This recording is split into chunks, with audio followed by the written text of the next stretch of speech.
Bienvenue dans la saison 1 de Vibrer votre vie professionnelle. Je suis Sandrine Prosen, fondatrice de Prosen & Co. et je suis heureuse de vous faire découvrir un podcast qui veut impacter positivement les femmes et les hommes dans leur carrière. Au fil des mois, je vais vous inviter à découvrir des personnalités inspirantes, créatives et qui se distinguent par leur choix de vie professionnelle. Tous vous partageront leur parcours et leurs conseils et leur vie fera écho, qui sait, à votre chemin. À travers ces discussions, j'espère que vous ressentirez l'énergie que chacun des invités cherche à mettre dans sa vie et ainsi qu'il soit une source d'inspiration pour vous. Je suis convaincue qu'il faut s'inspirer des autres pour mieux avancer. Alors, bonne écoute et vibrez votre vie professionnelle.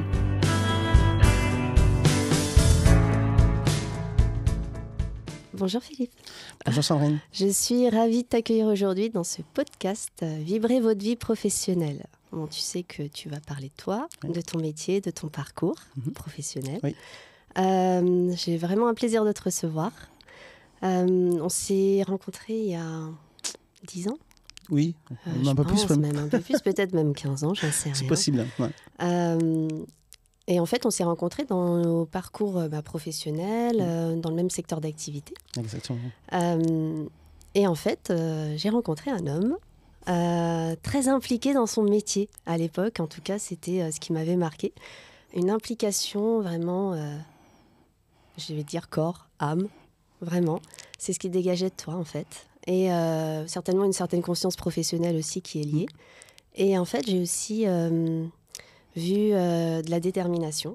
Parce qu'en fait, dans tous nos échanges, en tout cas de l'époque, puisqu'on a travaillé quelque part directement et indirectement ensemble, j'avais vu en fait une personne, un homme, qui voulait toujours avancer, aller vers ses objectifs, trouver des solutions. Ça te fait rire? Oui, bah oui. J'adore.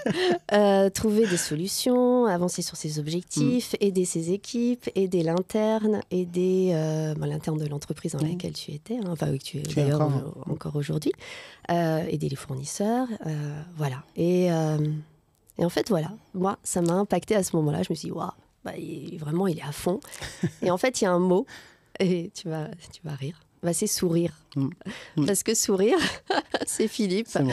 À chaque fois que je te croisais, en fait, il y avait toujours ce sourire, une certaine joie de vivre. Complètement. Et beaucoup de positif. Et ça, en fait, j'ai trouvé ça hyper appréciable, en tout cas à l'époque, dans nos activités communes. Et c'est pour ça que tu es là aussi aujourd'hui. Écoute, au-delà de ça, moi, j'ai suivi ton parcours et je sais que dans la société dans laquelle tu es aujourd'hui, qui est un grand groupe américain, basé en France, tu as gravi les échelons. Tout à fait. Et voilà, j'avais envie aujourd'hui que tu partages ton parcours en fait aux auditeurs pour leur donner envie d'être peut-être comme toi, de faire le même métier et peut-être se dire tiens, il faut que il va m'inspirer, peut-être il faut que je fasse comme ça. Je te présente officiellement. Ok, merci. Alors aujourd'hui, à l'instant même où nous parlons, tu es Philippe Brito. Oui. Alors, ton titre exact, c'est Senior Director. Oui. OK. Au sein d'un grand groupe américain, comme j'ai dit. Et bien évidemment, dans ce métier-là, qui est Senior Director, tu as des challenges au quotidien, tu as une équipe que tu manages. Tout à fait. Tu as des décisions stratégiques à prendre, aussi bien commerciales que marketing. C'est ça. Voilà. Et en fait, j'ai envie qu'aujourd'hui, tu partages en fait ce que tu fais au quotidien et voilà, sourire. Écoute, voilà, ça y est, c'est parti. C'est résumé. Comment tu es arrivé à ce métier? Déjà, un grand merci de m'accueillir et de me donner cette opportunité. Je suis très touché et merci pour tes mots parce que c'est toujours très plaisant d'avoir cet écho de quelqu'un comme toi. Écoute, c'est un parcours relativement modeste. Moi, j'ai une famille qui est modeste d'ailleurs. Je suis enfant unique de 2 parents qui étaient plutôt issus de familles pauvres. Mon père était tapissier, ma mère était gardienne d'immeuble. Donc voilà, ils m'ont pu me donner des études pour pouvoir réussir dans la vie. Donc avoir une école de commerce. Et puis après, j'ai souhaité, après un bac plus 4, partir aux États-Unis pour aussi me challenger un peu, voir d'autres choses que je ne voyais pas en France ou dans mon environnement familial et personnel. Ce qui m'a permis aussi de me mettre des challenges, aussi bien personnels avec des rencontres de nouvelles personnes, des relations nouvelles, une manière de penser différente. et avoir aussi une autre vue professionnelle parce que c'est un autre management, c'est une autre approche. Et puis, une fois que j'avais fait ça, j'ai fait beaucoup d'introspection là-bas, sur place. Ça m'a permis de mettre le curseur un peu sur ma vie, sur mes valeurs, hein, sur mes principes. Je suis revenu en France pour être commercial terrain dans une boîte de bureautique, au fait. Donc, j'ai fait ça pendant 3 ans. Et puis, j'ai voulu créer mon entreprise. Donc, j'ai créé mon entreprise pendant 5 ans. C'était une très belle aventure parce que c'est quelque chose dont on sort aussi grandi. Parce qu'on a beaucoup de difficultés. En France, ce n'est pas facile, hein, de manière générale, de créer sa propre entreprise. C'est assez vrai. Et on sait qu'il faut être très, très tenace. Et puis, 5 ans après, j'ai été contacté par l'entreprise où je suis aujourd'hui pour être sales manager. Et en fait, pendant 10 ans, j'ai fait du management commercial avec différents types de profils clients. Et depuis 5 ans, effectivement, plus sur la partie marketing et de division, donc en tant que directeur. Grande BU, voilà, ok. tout à fait. En tant que directeur, donc beau parcours. Mais en fait, toi, tu as fait un vrai switch entrepreneuriat vers salariat. Oui. Alors qu'aujourd'hui, on est plutôt... Certains font l'inverse, c'est-à-dire ils quittent le salariat pour aller dans l'entrepreneuriat. Ça, c'était une décision facile à prendre ou... Alors, sur le coup, non. Parce que c'est vrai que ce que j'avais pu faire comme métier de commercial terrain, pour être franc, je gagnais très bien ma vie. Mes parents qui venaient d'un milieu modeste, comme je le disais, ne comprenaient pas ce choix en disant « mais attends, c'est fou, quoi. Tu prends le risque de partir d'un relativement confort de vie pour te challenger et créer ton entreprise ». Mais je voulais parce que je voulais me challenger. Je suis quelqu'un qui aime bien, je suis curieux de nature, j'aime bien apprendre et je trouve que c'est important aussi de voir autre chose dont on va créer soi-même. Et du coup, une fois que j'ai créé mon entreprise, j'avais aussi fait le tour au bout de 5 ans parce que on voit aussi ce qu'on a envie de faire, nos objectifs, nos ambitions. Et là, après, j'ai eu cette opportunité qui m'a plu et sans regret parce que ça fait bientôt 15 ans que j'y suis et je me réalise bien aussi. Et c'est ça que j'aime chez toi, en fait, tu es en mouvement, en fait. Oui. Tu te challenges aussi assez régulièrement.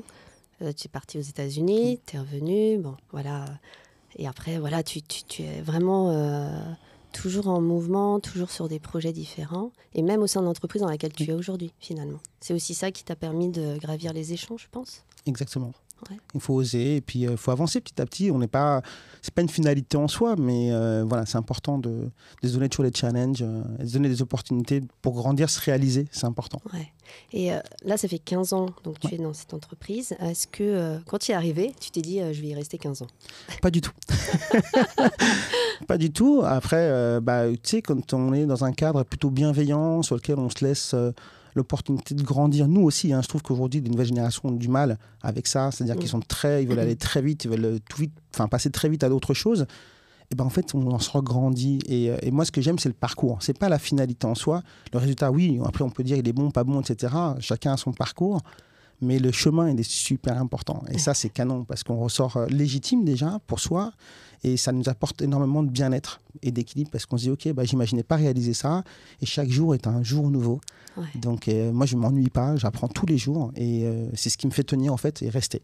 Wow.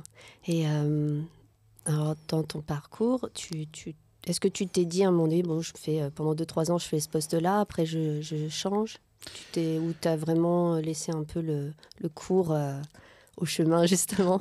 En partie, après, j'aime pas les choses qui se disent qui sont déjà écrites. Je n'aime pas ça. Moi, pas forcément. Non, justement, je trouve que j'aime bien challenger. Après, oui, on a des appétences, on a des envies, on peut avoir des ambitions qui peuvent se présenter à nous, qu'on peut provoquer. Mais non, j'aime bien aussi le côté surprenant de la vie. J'ai vécu en 15 ans, même dans cette même entreprise, plein de choses que je n'aurais jamais imaginé vivre, que ce soit d'un point de vue professionnel, que ce soit d'un point de vue rencontre, que ce soit d'un point de vue événement. Enfin voilà, donc ça c'est beau. C'est ce qui fait que c'est important de continuer à nourrir ça. Voilà, c'est joie de vivre. Ouais, exactement. Est-ce que tu pensais un jour arriver à ce poste-là, Senior Director? Alors moi, avec l'accent. Mon rêve de gosse, c'était d'être astronaute et commandant de bord. Donc, rien à voir. À part si que je voyage de temps en temps, je suis plus dans l'avion. Mais non, après, c'est vrai que de par le parcours, on a pris un bac ES, une école de commerce. Forcément, on rentre dans plutôt les entreprises, on va être plutôt dans le marketing ou dans la partie sales. Donc on se dit effectivement, potentiellement, ça peut être une finalité. Mais je ne me suis pas dit un matin, je serai directeur ou je serai dans le marketing ou je serai à ce niveau de poste. Mais les choses se présentent aussi aussi est faite naturellement quand on est travailleur, qu'on a des valeurs, qu'on a des principes, qu'on a aussi cette bienveillance auprès de ses équipes, bah, ça finit toujours par payer à un moment donné. Et sans cette tactique, c'est important d'être honnête et d'être authentique soi-même, mais ça finit, voilà. J'ai une belle étoile, quoi qu'il arrive, c'est vrai, même si c'est pas toujours facile, mais j'ai beaucoup de chance quand même. Il y a aussi de la chance. Bien sûr, il en faut. Bon, ok. Il en faut. Moi, c'est vrai que je dis souvent, il n'y a pas de hasard, les choses sont déterminées d'avance. Alors, pas tout, bien évidemment, il y a nos actions, nos mouvements, il y a nos choix, hein, nos décisions. Tu as parlé d'authenticité. Oui. Ça, c'est un mot qui revient. Sourire. Bah oui. C'est important pour toi. C'est super important. En fait, tu sais, dans la relation qu'on a avec les autres, l'authenticité est super forte parce que ça te permet d'avoir une vraie alchimie. Et quand tu es naturel, en fait, les gens, bah, ils te voient comme tu es. Et c'est une liberté de dingue parce que, oui, tu ne te protèges pas particulièrement, c'est pas grave, mais au moins, ça te permet d'être jugé ou pas de ce que tu es toi réellement. Et j'aime pas tricher, j'aime pas... et ça se ressent effectivement dans mes relations parce que c'est des relations qui sont saines, des relations de confiance, on se dit les choses, que ce soit dans mes relations proches, famille, amis, que dans le travail. Après, toujours avec beaucoup de cordialité et de respect, j'y tiens, c'est quelque chose auquel je suis très attaché. Mais il n'y a pas de tabou, on peut se parler de tout, on peut se dire on n'est pas d'accord, ou pourquoi. C'est important aussi de donner de la vision. Et l'authenticité, bah, ça paye aussi parce que bah, les gens, ils s'ouvrent. Et quand tu ouvres, bah, tu connais mieux la personne. Et en fait, ça crée vraiment un cercle qui est très bon, qui est très, très bien. Ça circule, comme on Exactement. dit, il y a quelque chose qui se passe. Et l'authenticité, est-ce que ça veut dire aussi changer quelque part ou pas ? Oui. Et même beaucoup. En fait, l'authenticité ne veut pas dire on reste identique du début à la fin. C'est juste être soi-même à l'instant T. Je ne suis pas moi le Philippe aujourd'hui de ce que j'étais le Philippe il y a 20 ans en arrière. Comme moi, voilà. Je le précise. C'est exactement ça. Donc, mais par contre, être soi-même, c'est puissant en fait. C'est puissant parce que du coup, tu peux te dire, bah, ok, je suis comme je suis et on avance après. Voilà. Alors, une question qui sort un peu hors contexte, mais je dirais, est-ce que si on te demandait de changer ? Je le ferais que si c'est moi qui le souhaite. Mais parce que faut que ce soit dans un but personnel. C'est-à-dire que c'est pas changer pour changer le soi, mais c'est le chemin et le pourquoi. C'est ça qui est important. C'est voilà. Après oui, on change. J'insiste. Hein. Quand j'avais 20 ans, j'étais quelqu'un de plutôt réservé. Aujourd'hui, je suis quelqu'un plutôt qui est vers les gens. Alors que pas du tout. C'est-à-dire que, mais c'est drôle. On a souvent une façon d'être où on se perçoit d'une certaine façon, alors qu'on dégage souvent autre chose et on fait autre chose. En tout cas, on a une autre valeur aux yeux des autres. Les autres. Et voilà, souvent on se valorise pas assez aussi. Mais pas du tout réservé. Enfin, plus en tout cas. En tout cas, plus. Ouais. Bon. Alors, il y a une question que je vais poser. Tu es manager aussi dans ce rôle que tu tiens, ce titre, au sein de la même équipe, entreprise dans laquelle tu es depuis 15 ans. Donc, tu manages aussi des gens qui ont été tes collègues. Comment tu as géré ça ? Alors, encore une fois, plutôt simplement. Et encore une fois, aussi beaucoup de chance, mais il fait partie de ma personnalité d'être encore une fois authentique. Je pars du principe, c'est ce que je dis à tous mes collaborateurs, qu'on est juste un puzzle, en fait. C'est qu'il y a plusieurs pièces. Il y en a une qui va en haut à gauche parce que c'est là où on l'attend. C'est là où elle rentre dans sa mission, dans sa tâche. Il y en a une qui va en bas à droite parce que c'est là aussi elle va pouvoir apporter sa pierre ou sa pièce à l'édifice. Et c'est si tout le monde est à sa place et fait sa mission première en complémentarité que ça rend le puzzle beau. Et que s'il y a une pièce qui manque, ça ne rend pas le puzzle beau. Donc voilà, chacun doit contribuer à son niveau, avec son niveau de responsabilité, avec sa complémentarité, son individualité, à ce que ça fasse un travail collectif sympa. Donc, quand tu manages les gens, qu'ils soient anciens collègues ou que ce soit des nouveaux collègues, si tu leur expliques que moi, je te garde avec ton unicité, avec tes forces, mais aussi tes faiblesses, mais moi, je garde aussi mes forces, mes faiblesses et je les assume, c'est ça qui va être sympa. Moi, je veux pas des Philippe Brito dans mon équipe, je veux des gens différents, parce que les Philippe Brito, il y en a déjà un. Ouais. Et des gens, c'est ça qui est important d'apporter, cette complémentarité. Et du coup, tu embarques les gens parce que ils comprennent qu'eux, ils ont aussi une raison d'exister. Et du coup, ça se passe plutôt bien quand c'est une communication ouverte en ce sens. Ça complète aussi un peu la quête, qu'est-ce que je viens faire dans l'entreprise. Ok, j'ai un métier, j'ai un poste, mais finalement, en soi, ce pourquoi je suis là, en fait. Exactement. Et voilà, je suis une pièce du puzzle et cette pièce de puzzle est importante à quelque niveau qu'elle soit, en fait. Wow. Et le management, du coup, pour toi quelque chose d'inné, quelque chose plutôt que tu as appris? Alors, inné, je pense qu'on a plus ou moins des capacités. Après, c'est vrai, comme je te disais, c'est vrai que je suis parti aux États-Unis. Ils ont une méthode de management qui est très ouverte, hein, donc où chacun existe un peu avec ses forces et faiblesses. On ne met pas les gens dans les cases. C'est quelque chose qui m'a beaucoup marqué, parce que je suis parti à 21 ans, après avoir fini mes études. Un bac plus 4 à 21 ans, tu arrives là-bas, tu vois une méthode de management où tu as des gens qui se font embaucher en 5 minutes et des gens qui se font virer aussi en 5 minutes. Donc, tu comprends que c'est pas facile, mais pour autant, c'est très stimulant aussi. Donc, ça m'a beaucoup aidé dans ma mécanique. Après, le management d'aujourd'hui est beaucoup plus passionnant, je pense, que ce qu'il n'était il y a 30-40 ans en arrière. Parce qu'il y a 30-40 ans en arrière, un manager s'affirmait par un poste, par un titre, par une ancienneté. Aujourd'hui, plus du tout. C'est des qualités humaines que nos collaborateurs cherchent. C'est de la bienveillance, c'est de l'écoute. Et management, c'est un ensemble de choses. C'est le savoir, c'est le savoir-faire, c'est le savoir-dire, c'est le savoir-être, le faire savoir aussi, mais le savoir écouter. Ça, c'est canon. Parce que si tu écoutes bien tes collaborateurs et qu'ils ont cette confiance, tu finis par toujours arriver à trouver quelque chose que tu vas pouvoir puiser chez eux et les faire grandir. Ouais, et ça, du coup, tu apprends avec eux. J'apprends énormément avec eux. Hein. Je leur dis, c'est eux qui m'apprennent. La chance que j'ai, moi, c'est que j'ai plusieurs personnes qui m'apprennent tous les jours. Du coup, je peux les repartager avec d'autres personnes. Ouais, mais c'est hyper important ce que tu dis. Tout ce que tu as livré là est très important. Je pense que c'est même la base en fait du management. Après, tu as le management plus de proximité où tu vas passer plus de temps aussi avec tes collaborateurs pour apprendre à les connaître, à savoir quels sont leurs moteurs, qu'est-ce qu'ils aiment. Et ça te permet aussi de les faire avancer et leur donner envie. Mais c'est très intéressant ce que tu dis. Et en fait, c'est un échange. Ouais. Tu l'as dit. Complètement. Moi, j'ai une personne dans mon équipe, on s'en parlait tout à l'heure d'ailleurs, qui me dit un leader qui n'a pas de suiveur ne fait que se promener. Et je trouve ça vrai. Oh là. Donc si tu n'embarques pas les gens pour les bonnes raisons qui leur correspondent à eux, tu te promènes tout seul au fait. Donc il faut qu'il y ait cette interaction, il faut qu'il y ait cet échange, il faut qu'il y ait cette alchimie, comme tu le disais à juste titre. Et c'est ça qui est beau. Ça reste que des relations humaines finalement, mais il faut savoir percer ça.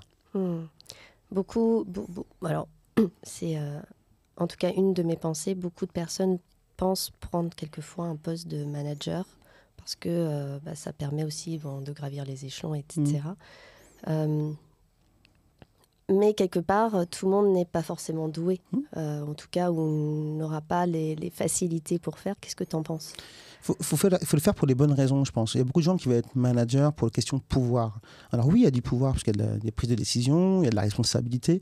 Mais le vrai pouvoir, c'est de pouvoir faire grandir les gens. C'est ça qui est stimulant, c'est ça qui est grandiose, en fait. C'est passionnant de voir quelqu'un que tu as vu il y a 1 an, que tu vois s'assumer, se réaliser, avoir même des projets. C'est ça notre mission. Et il ne faut pas mettre à l'inverse en disant, moi, je suis manager et donc, nous, on n'est que la partie visible de l'iceberg. Mais si tu n'as pas les personnes en dessous qui font bien le travail et qu'elles ne se retrouvent pas, oui, tu n'arrives pas en fait. Tu es juste vocal à leur place, mais c'est tout. Que tu leur donnes pas envie. C'est ça. Voilà, non, complètement. Voilà. C'est bien. J'aime bien. Non, mais c'est des prises de conscience, parce que c'est ça aussi. Quelquefois, on peut prendre la décision de se dire, non, je vais pas prendre ce type de poste parce que je pense que j'aurais pas le feeling, en tout cas, pour le faire, ou en tout cas, peut-être les capacités. Mais j'aurais d'autres capacités à faire beaucoup plus en tant que chef de projet, par exemple, ou en tant que, sur une autre activité. Exactement. Et ça, c'est valoriser ses talents. C'est exactement ça. Comme on dit, il n'y a pas de mauvaises herbes ou de mauvais hommes, il n'y a que des mauvais cultivateurs. Et c'est vrai. C'est vrai. Donc, il faut juste prendre le temps de cultiver chacune des personnes. Il y a de la pépite. Est-ce que tu te formes ? Alors, je me forme au quotidien, mais je me forme au quotidien de manière générale. Enfin, oui, après, j'ai eu des certifications, je fais des assessments sur lesquels j'apprends aussi beaucoup sur moi. En fait, je pense que les formations, en dehors de la partie savoir-faire, c'est comprendre aussi ses limites, de les accepter, ou en tout cas de les travailler et de les assumer. Après, encore une fois, ce qui est important, c'est ce que tu vas pouvoir après véhiculer à travers ça. C'est pas la formation en elle-même qui est importante, parce que c'est pas une fin en soi, j'insiste. Mais oui, c'est important. Après, la formation, ça peut être une rencontre que tu vois au coin de la rue, quelqu'un qui va juste te donner une bonne énergie et qui va du coup naturellement te galvaniser et derrière tu vas redécupler au quotidien auprès d'autres et en fait ça stimule énormément. Donc former au sens large, oui. Après non, je ne fais pas de formation tous les ans, non du tout. Mais je suis quelqu'un de curieux, donc je lis beaucoup, je m'inspire de personnes que je peux voir. que ce soit des inconnus comme des personnes inspirantes, en fait. Ouais. Ouais. Et l'entreprise aussi dans laquelle tu es te donne des formations quelquefois. Ouais, ça fait partie du parcours. Ouais, exactement. Ça structure. Ça structure, ça structure, ça donne des élans, ou en tout cas ça va apporter des informations complémentaires à son métier. Mais par contre, se former aussi de façon indépendante, c'est-à-dire par soi-même, c'est important. C'est super important. Ouais. En plus, on va à notre rythme, c'est bien. Ok. Est-ce que, par exemple, au sein des entreprises, quelquefois, ils peuvent te nommer un mentor ou quelqu'un qui va être un peu ton coach, etc. Est-ce que tu as eu ça? Alors moi, j'ai pas eu ça. J'ai pas eu ça. Après, j'ai des personnes quand même que j'admire, ou en tout cas que je suis, parce que ils m'apportent aussi. Et on s'apporte tous, on n'est rien tout seul. Donc après, le mentor, j'aime pas le mot mentor tout seul, parce que ça fait très sectaire ou ça fait très unique. Et moi, j'ai plein de mentors, en fait. Le mentor, encore une fois, ça peut être une personne que j'ai croisée juste 5 minutes dans ma vie, mais qui m'a juste marqué. Une phrase que j'ai entendue dans un film, etc. Donc c'est ça. Et du coup, ça, tu peux la... Oui, exactement. La rencontre est importante. Exactement. C'est super important, le collectif, pour moi. Ouais. Mais c'est, je pense aussi pour cela que tu es, en tout cas à l'instant T où on se parle, sur ce type de métier que tu fais, parce que c'est un de tes talents. Donc, possiblement. Un de tes talents d'être dans l'échange avec les autres, dans la relation, on va dire les relations humaines, ce qui fait avancer, ce qui donne envie. Et ça fait partie du management. Et comme tu disais, tous les jours, en fait, on apprend quelque chose, on se forme, on échange, etc. Exactement. Waouh. Alors, on parle de rencontres. Oui. Il y avait une question que je m'étais notée, c'est est-ce que finalement dans ton quotidien, tu prends en compte surtout tes compétences techniques ou aussi plus tes compétences qui vont être émotionnelles ou intuitives ou autres? Alors technique, oui, parce que les techniques, elles restent factuelles. Après, moi, je suis beaucoup dans l'émotionnel parce que, encore une fois, je parlais d'authenticité tout à l'heure, je parle de communication ouverte avec mes équipes, et il y a toujours de l'émotion, de l'empathie. C'est primordial parce que les gens, tu vas les embarquer si tu les connais, s'ils comprennent que tu es là pour les aider, au fait. J'ai pas de baguette magique. Encore une fois, c'est souvent eux qui ont les réponses, mais je leur pose des questions. Et ça, c'est super important. Et pour rentrer dans le moi intérieur de l'autre, il faut qu'il y ait une confiance, il faut qu'il y ait de l'empathie, il faut qu'il y ait de l'écoute. Donc oui, beaucoup d'émotions, beaucoup d'intuition, même si effectivement la partie technique, compétence, elle est primordiale aussi pour arriver à bon port, quoi.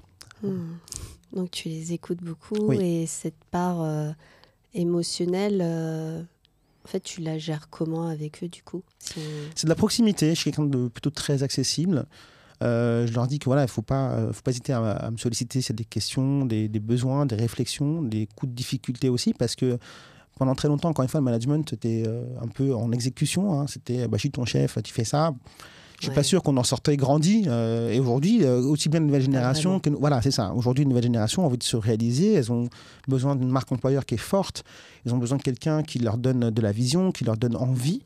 Et c'est très, très stimulant, mais ça peut être aussi très fatigant parce qu'effectivement, cette accessibilité, elle te prend beaucoup d'énergie. Oui. Donc, moi, je ne vais pas m'en plaindre parce que j'ai beaucoup de chance de pouvoir en donner et d'en recevoir énormément.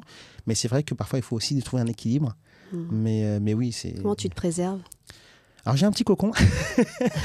Non, j'ai une sorte de bulle aussi, bien sûr. Parfois, des moments où je suis très fatigué, où je m'isole, où je peux me coucher très tôt, ou alors je peux avoir envie de jouer de la musique parce que je joue au piano depuis mes 5 ans. Donc là, c'est encore un autre équilibre qu'il m'apporte au quotidien parce que, oui, j'ai mon moi intérieur qui va pouvoir s'exprimer à ce moment-là, mon mental, mon moral. Et donc je vais jouer ce dont mon âme a envie d'entendre à ce moment-là, quelque chose de plus gai, quelque chose de plus calme, quelque chose de plus doux. Donc c'est super important d'avoir cette équipe-là. Puis après, bien sûr, ma famille, ma femme, mes enfants, mes parents, mes beaux-parents, mes amis, ils sont là. Et c'est extrêmement important d'avoir aussi ce cocon qui est extrêmement fort, qui est un besoin fondamental. Et le sport. Le sport aussi. Le sport donc, aussi, ouais. Ça c'est important. Je joue au tennis assez régulièrement. Ça me fait du bien, ça me défoule. Et puis, c'est bien. C'est soupape de sécurité, oui. en fait. Ouais.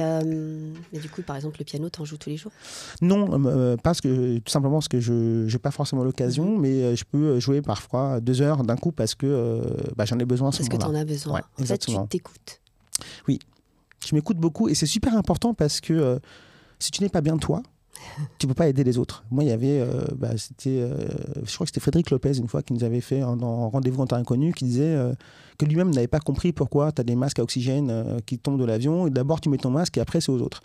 Moi, c'est pareil, je m'étais toujours posé cette question-là, et en fait, il a expliqué, si toi, tu n'es pas dans les bonnes conditions avec l'oxygène qui arrive chez toi, tu peux pas t'occuper d'un autre. Donc, occupe-toi déjà de toi bien, pour toi, que tu sois bien, pour après aller aider les autres. Et c'est, en tout cas, donc, du coup, je m'écoute beaucoup aussi, parce que cet équilibre, si je ne l'ai pas, je ne pourrais pas l'apporter aux autres. Bien sûr. Donc, c'est important. C'était beau, ça. Là, je prends, mais en fait, c'est pour moi aussi. J'aime bien. C'est très intéressant.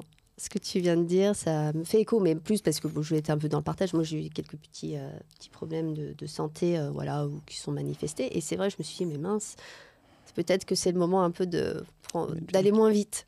Parce que quand tu es dans le mouvement, dans l'action, dans les projets, dans tes objectifs à atteindre, des choses à faire, que ce soit dans ta vie personnelle ou même professionnelle, parce que les deux sont liés. Forcément, à un moment donné, faut sa respiration. Et en fait, il faut penser la prendre tout le temps. Donc ça, c'est un très bon conseil à donner à tout le monde. Alors, on va parler donc on a parlé management, de ton métier, de ce que tu fais. Dans ton quotidien, il y a ce qu'on appelle souvent dans les entreprises les réunionites aiguës, ou alors les comités de direction. Comment tu te prépares ? Alors, oui, il y a beaucoup de réunions, c'est vrai. Après, moi, je suis beaucoup dans le partage, encore une fois. Donc, pour moi, je ne suis que la face visible de ce qu'est mon équipe. Donc, généralement, j'essaie d'avoir des inputs de chacun de mes collaborateurs. C'est important de comprendre ce qu'eux vivent pour aussi pouvoir le retransmettre et le retranscrire à sa juste valeur. Après, moi, j'aime beaucoup ce type de réunion, les codir, pas pour être le codir, mais pour avoir aussi plus de recul. On voit d'autres choses, on voit des stratégies, on voit de la vision de l'entreprise. Ça nous permet aussi de nous imprégner et de savoir comment nous, on va rejouer cette musique après avec nos différents collaborateurs. Donc, c'est de s'imprégner Enfin, je suis en mode éponge à ce moment-là, tu vois. Même si, effectivement, je représente, je vais être vocal, je vais être aussi leur meilleur représentant. En tout cas, je vais essayer de l'être. Mais cette réunion, je vais être aussi en mode j'écoute. J'écoute et j'essaie de comprendre ce que les autres font dans d'autres services ou mes pairs. Donc après, j'essaie de l'appliquer ou de le partager. Enfin, voilà. Donc je le prépare en étant plutôt pari avec des munitions, entre guillemets, si je prends ça comme info. Puis en même temps, j'ouvre grand les oreilles et puis et je prends pour moi. Et retransmettre les informations, par exemple, à ce moment-là que tu absorbes à tes équipes. Quand c'est quelque chose qui n'est pas forcément... on va dire, dans la même orientation que les équipes voudraient. Comment tu gères ? Ça fait partie du job, c'est sûr. Oui, c'est sûr que c'est pas toujours facile. On est aussi en mode soupape. Donc voilà. Après, ce que j'ai toujours essayé de dire à mes différents collaborateurs, c'est qu'on fait partie intégrante d'un global, en fait. Donc oui, on apporte notre pièce ou notre pierre à l'édifice, mais la vision de l'entreprise, c'est celle qui nous anime au quotidien. Donc si on arrive à expliquer que parfois, c'est pas forcément ce qu'on aimerait faire, mais c'est ce qu'on doit faire dans l'intérêt plus global, plus général de l'entreprise, c'est important qu'ils le sachent. Donc j'ai des conversations extrêmement franches avec chacun de mes collaborateurs. Je suis assez transparent aussi. Bien sûr, il y a des choses que je ne peux pas communiquer. C'est normal, c'est partie du job en termes de confidentialité. Pour autant, j'explique toujours qu'on n'est qu'une partie de cette vision, de cette réflexion. Après, parfois, même s'il y a une décision qui est prise un peu différente de celle qu'on aimerait nous, on peut aussi apporter des solutions alternatives, aussi challenger. Voilà. Moi, ça m'est arrivé d'avoir des décisions qui m'ont été proposées et que, après, en disant, mais attends, si on voit sous cet angle-là, et puis parfois, ça arrive, on change d'avis. Oui. Donc, ça peut être bien. Donc, c'est important. Et... Donc, tu lâches rien. Alors, oui, oui, pas trop, ouais, pas trop. Le sourire, je lâche rien, dans le mouvement, proximité d'équipe. T'es dans l'action. Beaucoup. Ouais. Beaucoup. Et c'est vrai qu'il faut un peu un équilibre après pour le repos du guerrier, quoi. Ouais. Parce qu'il y a aussi un autre sujet dont on n'a pas abordé. C'est aussi la solitude du dirigeant ou la solitude du manager. Parce que quand tu gères tout ça, à un moment donné, on est aussi face à soi-même. C'est vrai. Et ça, c'est... Alors, c'est vrai que plus on gravit des échelons, plus tu es seul, en fait. C'est évident. Au début, tu fais partie d'une équipe, donc tu as plein de pairs, etc. Plus tu avances et moins tu as des interactions. Après, comme je te disais, moi, je suis quelqu'un de plutôt accessible, donc j'interagis beaucoup avec mes équipes, même si, effectivement, la ligne hiérarchique fait qu'on ne peut pas avoir toujours le même type de relation et ça fausse un petit peu, quoi qu'il arrive, un petit peu avec chacun d'entre eux. Pour autant, si tu restes authentique, ça finit toujours par arriver à quelque chose de sympa. Donc, voilà, c'est important, ça. Moi, je reste toujours sur cette accessibilité qui, pour moi, leur apporte au quotidien et qui va leur apporter ce bien-être aussi, parce que du coup, ils font confiance. Et quand tu te retrouves encore dans cette, on va dire, la solitude, là, même si tes équipes sont là, tu te confies à eux quelquefois? Ça peut arriver. Ça peut arriver. Après, je rentre jamais trop dans le détail. On trouve souvent ou des projets qu'on fait ensemble parce que du coup, ça me permet d'être un peu moins seul. Ou typiquement, je vais échanger avec d'autres personnes dans l'entreprise qui sont mes pairs. Voilà. Mais après, on n'est pas là pour se plaindre voilà. Mais partager, plus dans le partage, c'est important le partage. C'est important le partage. Mais ce qui est valable pour eux est valable pour moi. C'est-à-dire que si eux s'ouvrent, moi je m'ouvre aussi. C'est important.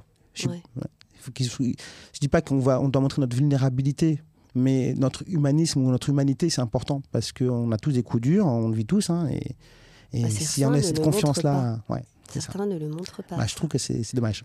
Donc, après, voilà, on a tous des parcours différents. Moi, en tout cas, j'ai tout vu. J'ai vu des gens qui s'ouvraient, j'ai vu des gens qui ne s'ouvraient pas et qui n'expliquaient pas, ou qui essayaient d'expliquer. Et en fait, l'explication ne passe pas forcément convenablement, ou les mots employés ne vont pas atteindre les personnes positivement, ou en tout cas de façon concrète. Et voilà, donc c'est vrai que il faut être authentique et quelquefois savoir partager aussi ses émotions. Exactement. Même si on est le manager de l'équipe, le directeur de l'équipe ou de la BU. C'est ça. Alors,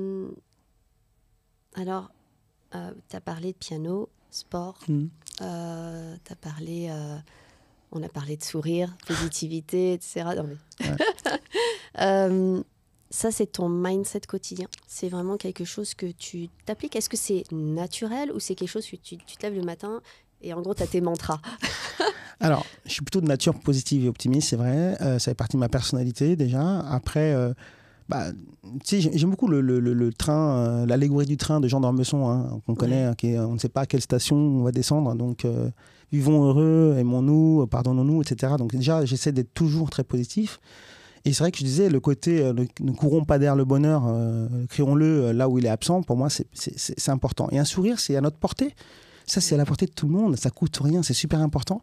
Après, c'est vrai que c'est ma vie qui m'a amené à ça. J'ai eu 3 étapes assez importantes dans ma vie qui font qu'aujourd'hui, je suis quelqu'un de plutôt positif, même avec des obstacles. Mais voilà, à 9 ans, personnellement, j'ai eu une maladie assez grave qui devait être traitée en urgence et que j'aurais pu ne plus être de cette vie ou être handicapé ou être en femme comme je le suis aujourd'hui. Donc, déjà, carpe diem. Donc, tu dis chaque jour qui vient en plus, c'est un jour dont je vais encore apprendre, vivre, etc. Le fait d'être parti aux États-Unis, ça m'a aussi beaucoup aidé à faire l'introspection, aller vers les autres, à se remettre en question, mettre le curseur de tes propres valeurs, de ce que tu as envie d'être toi déjà, face à toi, avant d'être face aux autres. Et c'est vrai que la création d'entreprise, qui est la 3e étape, ça c'est pareil, c'est de te remettre un peu en danger et dire ok, je vais être capable de réussir par moi-même. Et tout ça fait que même si c'est difficile, t'en sors grandi. Et quand tu sors grandi de chacune des étapes, même avec des gros obstacles, c'est positif. Donc, si la vie est positive, il faut la prendre positivement. Et s'il y a des obstacles, tu sais que de toute façon, tu auras gagné quelque chose puisque tu auras appris sur toi, au pire. Donc, c'est très bien. Et donc, naturellement, je vais aimer la vie, je vais aimer les gens, je vais aimer vivre tout court, en fait. C'est important. Waouh, pépite. Ça va être le mot du podcast. Donc, la question de est-ce que ton entourage proche est important dans ton quotidien?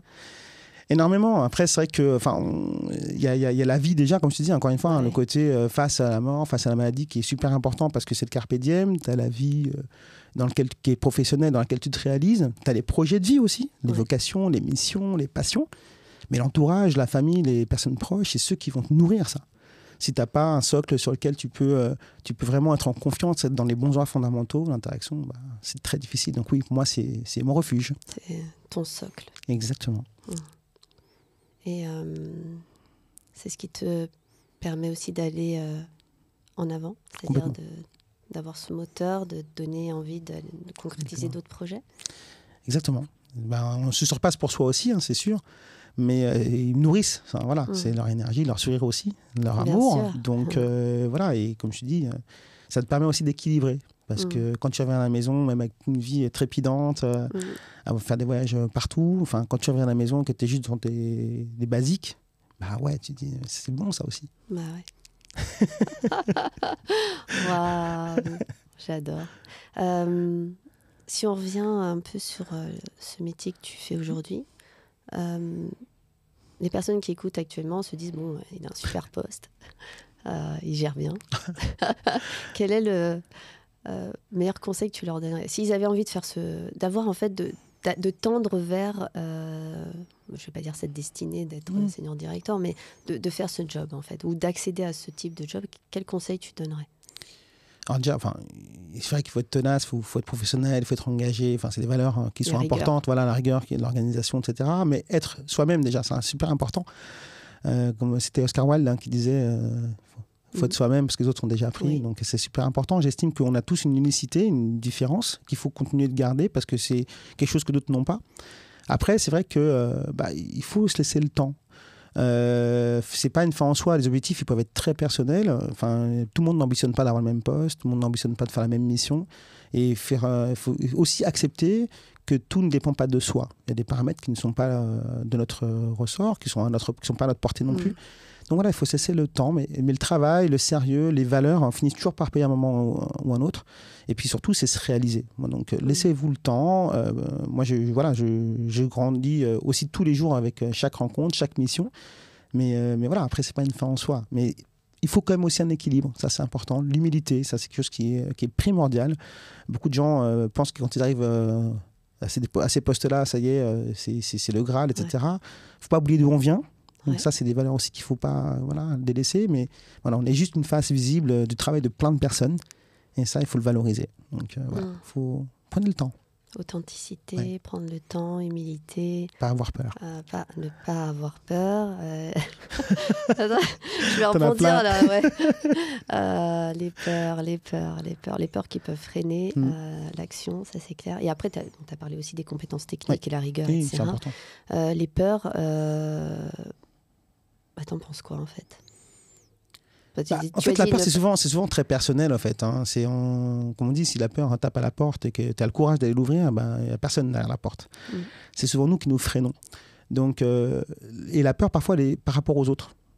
On a peur de l'image qu'on peut donner si on ne réussit pas, etc. Et il n'y a rien de plus difficile à entendre parce qu'on avance avec les autres, mais pas pour les autres. On avance pour soi. Mon combat n'est pas le tien, n'est pas celui d'un autre. Mon ambition n'est pas la tienne, n'est pas celle d'une autre. Donc chacun doit avancer avec ses propres atouts, avec ses propres rêves. Mais voilà, il ne faut pas avoir peur. On peut avancer doucement, mais y arriver. L'escargot, il avance très doucement, mais il ne recule pas, il avance.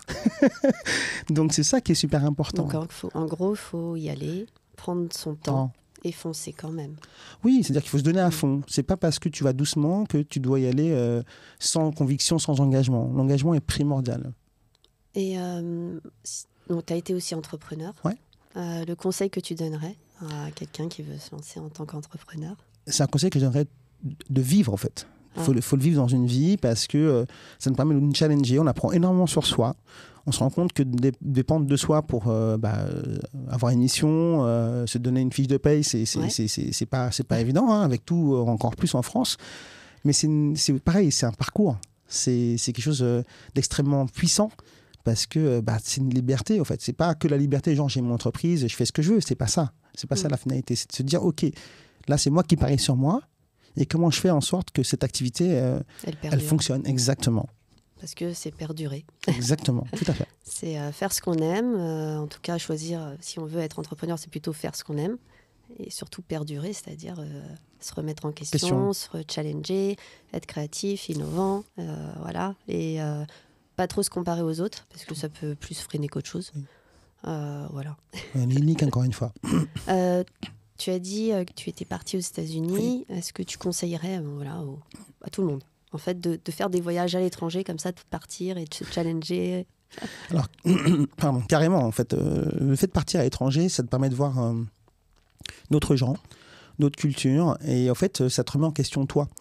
Parce que nous, quand tu es dans ton pays ou tu es chez tes parents, tu as des codes qui ne sont pas ceux que quand tu n'es plus chez tes parents et que tu n'es plus dans ton pays. Et en fait, tu as apprends à te remettre en question, tu apprends à aller vers les autres, tu apprends à gagner en humilité aussi et à mettre le curseur qui est OK. Enfin, tu vois, tu es dans un confort aujourd'hui qui peut te convenir. Et te mettre en danger comme ça, ça t'aide à te surpasser, à comprendre que ouais, j'en ai encore dans le ventre. Donc c'est quelque chose à vivre. Moi, en tout cas, je ferai en sorte que mes enfants puissent le vivre. Si on a cette occasion dans le cadre des études ou autre, de partir 6 mois à l'étranger et de voir d'autres points de vue, c'est super important. Parce qu'on se rend compte que parfois, notre vision, elle est bonne, mais la vision d'autrui qui peut être différente, elle est aussi bonne. Et c'est ça la richesse du monde. Donc oui, il faut... Tu regrettes pas d'être rentré? Je ne regrette pas d'être rentré. Je suis rentré parce qu'effectivement, quand je suis parti là-bas, juste avant de partir, j'avais connu ma femme. Donc, 23 ans après, aujourd'hui même en plus, voilà, c'est encore un bon pari. Mais non, je ne regrette pas. C'est vrai que c'était très difficile de revenir parce que j'avais 21 ans et que c'était une super expérience. Mais ça a contribué, donc c'est ça qui est important. Oh, c'est beau, j'adore.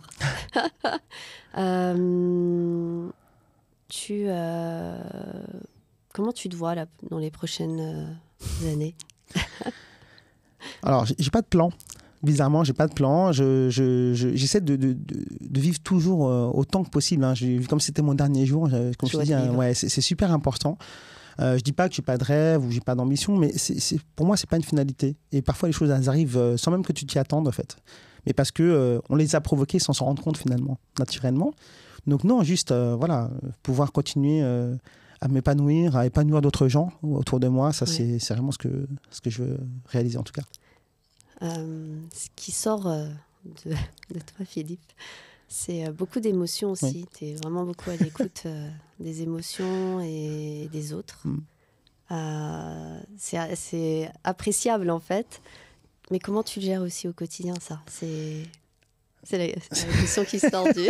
Non, alors, je suis HPE, donc effectivement, j'ai cette facilité à avoir beaucoup d'empathie ou à comprendre les émotions, en tout cas à les ressentir. C'est une grosse force pour moi, mais en même temps, ça peut être très difficile parce que ça peut être extrêmement énergivore. Donc, parfois, il faut savoir se protéger. C'est vrai que aussi bien je peux donner beaucoup, aussi bien je peux être à un moment donné, je dis voilà, j'ai besoin de 3 heures pour moi où je suis tout seul et je me ressens sur moi, sur mes fondamentaux, juste sur moi. Donc, mais j'en suis toujours sorti gagnant en fait d'avoir cette émotion que je révèle en fait. Hein. C'est une mise à nu quelque part, mais parce que ça fait partie de mon authenticité et je veux être libre. Je veux juste ne pas tricher avec les gens qui sont autour de moi. Donc voilà, on m'appréciera ou pas pour ce que je suis. Quand tu as envie de prendre 3 heures, tu dis c'est bon, laissez-moi tranquille, je prends mes 3 heures. C'est ça. C'est important. Ouais, c'est s'écouter en fait aussi. En fait, ça rejoint tout. Ça revient à ce qu'on se disait. Oui, c'est ça. Bon, c'est beau. Un message à ton équipe qui écoutera peut-être? Non, je leur dis de rester comme ils sont et je les remercie surtout de me faire confiance. Parce que c'est grâce à eux aujourd'hui que je peux continuer à rêver aussi, à m'épanouir, à me réaliser, et qu'ils peuvent compter sur moi parce que je les abandonne pas non plus. Donc voilà, ils le savent. C'est assez sain, c'est des marques de confiance et c'est extrêmement fort. Après, c'est main dans la main, on y va, avec des difficultés parfois, des limites, mais c'est pas grave, on y va ensemble. Wow. Donc merci à eux.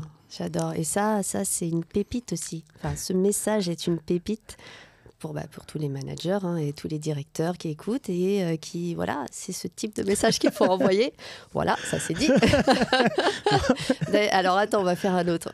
Ça sort du contexte, mais c'est pas grave. Un message à ton DG.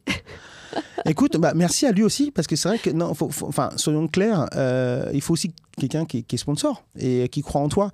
Donc, on est juste partie prenante du puzzle, encore une fois. Lui, il a une action, une mission qui n'est pas la mienne. Et il va juste pouvoir sublimer d'autres choses que je vais apporter moi avec mes collaborateurs. Donc, merci à lui de croire en moi. Wow. J'adore. Bon, on passe à la minute vibration pro et zen. Okay. Tu connais? Oui. Alors, ce sont des questions qui vont fuser. Attention, je pose la première question. Si tu devais mettre en avant une de tes qualités pro aujourd'hui, ici et maintenant, quelle serait-elle? On va engager et puis authentique, ouais. C'est sûr. Attends, et sourire. Ouais. Et si tu devais mettre en avant ton côté zen ou un rituel zen en un mot, que dirais-tu? Alors, je dirais plutôt l'équilibre. Parce que je peux être parfois extrême dans ce que je vis. Mais il faut être aussi extrême quand tu te canalises. Donc c'est important d'avoir toujours un peu cet équilibre-là pour être bien. Quand tu dis extrême dans ce que tu vis, c'est dans le ressenti? Même dans la partie énergie, en fait. C'est-à-dire qu'on peut être à 10 000 à l'heure, donner beaucoup. Puis à un moment donné, pareil, il faut compenser en se disant, OK, là, je me pose et je profite juste. Équilibre, le yin et le yang. Ouais, exactement. Oh. Alors, quel animal te personnalise le mieux? Je dirais plutôt l'oiseau. Ouais. L'oiseau, parce que j'aime bien cette volonté de voir, prendre du recul par rapport aussi à tout ce qu'il vit. C'est quelqu'un qui est capable de faire face à des tempêtes, qui peut aussi migrer vers d'autres endroits, donc le côté un peu s'adapter, tu vois. Et le fait qu'il soit un peu en hauteur, comme ça, il y a un côté un peu spirituel que j'aime bien aussi, qui fait, on voit une autre vue de la Terre. C'est mon côté peut-être commandant de bord ou astronaute que je voulais quand j'étais petit. C'est aussi la liberté. Oui, c'est exactement ça. C'est le côté. Il vole. Là. Donc l'oiseau, je dirais l'oiseau. Oh. Vitamine C, café ou shot d'adrénaline? Lequel prendrais-tu en premier? J'en prends pas beaucoup ni des uns ni des autres, mais je dirais plutôt vitamine C et le café quand même au quotidien. T'aimes pas les shots d'adrénaline? Je peux en avoir, et on en a, bien sûr. Après, j'aime pas trop parce que ça fait, ça peut être extrêmement énergivore aussi, et ça peut te mettre un coup de massue. Et j'aime pas trop les trucs qui bougent comme ça trop d'un coup. Attention, sur une île déserte, pour t'occuper, que prendrais-tu comme objet? Là, du coup, il y a un instrument de musique, pour le coup, un piano. Ouais. Moi, je me sentirais un peu moins seul. Face à moi-même. Alors, entre ces 4 éléments, lequel te correspond le plus? Air, feu, terre ou eau? Moi, je dirais air et terre. Si je dois vraiment en dire deux, parce que, le côté air, avec la partie pensée, la partie liberté qui me correspond. Je suis quelqu'un de curieux, j'aime bien apprendre. Là. Terre, parce que j'aime bien ce côté aussi proche de la nature, de se rendre compte qu'on a beaucoup de chance d'être sur une planète qu'on a aujourd'hui, qui nous permet de nous épanouir, de nous réaliser. Enfin bref. Donc, je dirais ces deux-là. Après, feu, eau, un peu moins. D'accord. Ton mentor pro de tous les jours qui t'inspire? Waouh. Alors, dédicace, du coup, peut-être plutôt à mes parents, parce que c'est des personnes qui sont parties d'un petit village dans le sud du Portugal pour aller à Lisbonne jeune. Et ils ont toujours travaillé. Et de Lisbonne, ils sont partis en France, à Paris. Et ils m'ont toujours inculqué des valeurs aussi bien professionnelles que personnelles dans leur éducation, dans les principes. Donc ça, c'est plutôt un chapeau que je vais leur tirer parce que c'est l'engagement et ça, c'est super important. C'est une source d'inspiration. Oui, en fait. Tout à fait. C'est beau. Ton mentor zen de tous les jours qui t'inspire? Alors, j'ai pas de mentor zen comme ça. Après, j'ai des rencontres ou des personnes inspirantes. J'ai eu la chance effectivement de rencontrer Yann Arthus Bertrand, par exemple, que je trouve extrêmement passionnant par ce qu'il raconte. Des gens d'Ormesson, c'est des personnes qui m'apportent. Après, j'ai pas de mentor zen à proprement parler, ou alors des musiciens, des acteurs, des cinéastes, D'accord. Dernière question déjà. Si tu étais le conseil de management à donner à une personne qui n'arrive pas à réaliser ses objectifs, lequel serais-tu? Déjà, un objectif, c'est très personnel. En dehors de l'objectif d'entreprise, c'est très personnel. Ce qui est important, c'est de comprendre pourquoi il n'a pas atteint ses objectifs. Souvent, les personnes dans la vie se mettent des objectifs qu'ils ne savent pas, qu'ils n'arriveront pas forcément à réaliser. Il faut les rendre déjà réalisables. C'est le fameux concept SMART, simple, mesurable, qu'on connaît tous. Mais j'aime bien plutôt le concept japonais, l'ikigai, où tu dis ce que tu aimes, ce pourquoi tu es doué, ce dont le monde a besoin et c'est ce que tu peux apporter directement à chaque fois. Donc ça, c'est quelque chose qui est important de se mettre dans un projet de vie, parce que ces objectifs-là, si tu arrives à les converger, tu te dis, OK, chaque étape, c'est quelque chose que j'ai réalisé. Après, ne pas réaliser un objectif n'est pas grave. Moi, j'insiste là-dessus parce qu'il n'y a pas un parcours, il n'y a pas une réussite, il y a des parcours, il y a des unicités. Et apprenons aussi nos obstacles parce que nos échecs, finalement, c'est ceux qui nous apprennent le plus. C'est quand on réussit, finalement, on est tellement dans cette adrénaline, dans dire waouh, j'ai réussi, c'est canon, qu'on en oublie presque la raison de pourquoi on a réussi. Alors que quand on ne réussit pas, posons-nous et expliquons pourquoi on n'y arrive pas. Qu'est-ce qui a fait que, Et souvent, on apprend sur soi et ça nous permet soit d'être plus on va dire, du curatif ou de la formation, ou en tout cas, ressortir grandi. Donc prenez le temps, un objectif non atteint, ce n'est pas grave. Ce n'est pas grave, étudiez bien votre objectif et avant. Voilà, c'est ça, personnel comme professionnel, et puis donnez-vous les moyens, et l'important c'est le chemin. Et surtout, ayez des objectifs tout le temps, aussi bien perso que pro. Exactement. J'adore. Merci Philippe pour ce moment. Merci beaucoup. Merci à toi, merci beaucoup.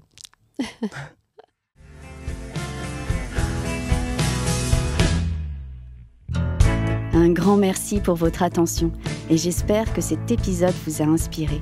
Pour en savoir plus sur mes accompagnements, rendez-vous sur mon site internet prozenenco.com et contactez-moi sur mes réseaux. À bientôt.